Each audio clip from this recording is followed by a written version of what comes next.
I'll do an updated Camaro video since it's been a while. I was on the skid steer pretty much all day today, moving rock around. So, on the Vintage Air.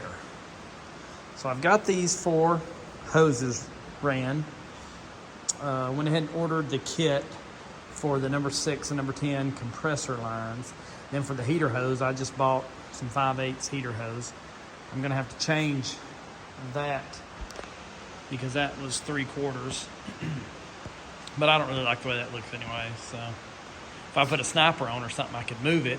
I mean, or while it's like this, I could slip my lines and go behind the motor. I don't know. The plate looks good.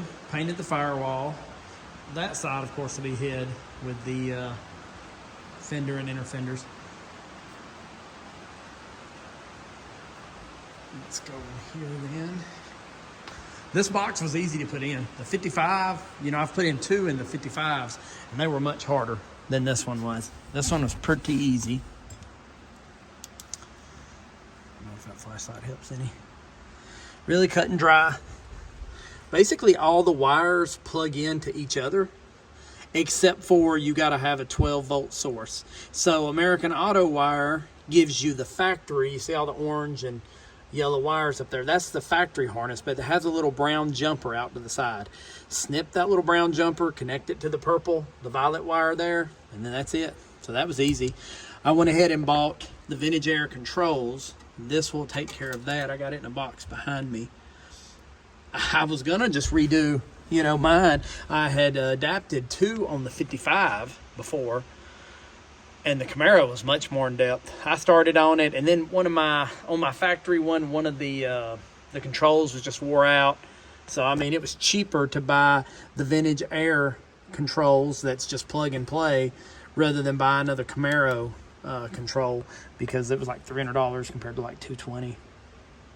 So again, that was super easy to put in. That video that Vintage Air has with that guy, Billy was his name, it's pretty straightforward on how to do it. Now, of course, I'm not done yet, but it's all plugged in under here. I'm about to run the vents next.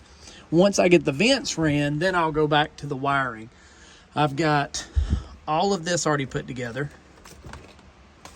Dang, I hope that's just dirt. Oh, it is good. It's just dust.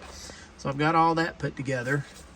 Put all the wires on it. It's ready. That plugs in to that one, I believe, right there. And then there's the ground. And then I've got those done to plug into the back of the circuit board, which is going to go into that one. I've already put it together with the TikTok and the fuel. So it's coming along. Once I run the vents, like I said, then I'll put the console gauges together. I don't know that I'll put that in anytime soon yet, which I might. I don't know. I've still got to put the parking brake back on, put on the new dimmer switch. It came, I ordered a new headlight switch. I don't think it came with it. I don't think it did. But anyways, I've got it in. Got to put the new key switch in.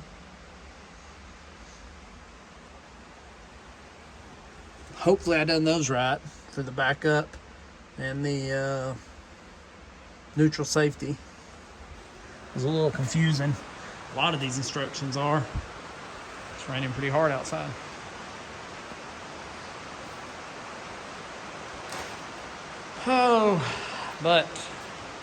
And I found some headers, I think, that will fit without having to beat on them.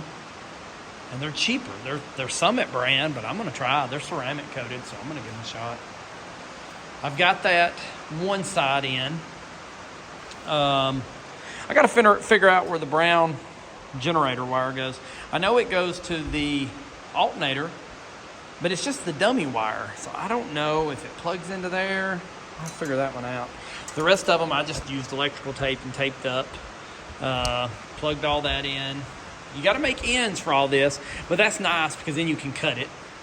It's got the tag. Here's the temperature and the oil. I'll do both of those. I went ahead and ordered a new, like a factory kind of style water one. since it'd go to the SS console gauges. I kind of hate not knowing the exact temperature, like 175, 180, but knock wood, I haven't had any issues with it running hot with the new radiator on, so maybe I still won't. Yeah, the firewall got painted. I didn't worry about the sides too much. I'm gonna clean up the frame. I'm dreading putting these fenders and inner fender and stuff back on. I don't know, maybe I should find a local body shop and like pay somebody to come out here and help. I don't know, we'll see. I bought some new door hinges. I don't know if I'm gonna put them on. Maybe I should have just bought the repair kit because these are already painted. The ones, of course, they sand are black. So that might have been a mess up on my part, which I can send them back.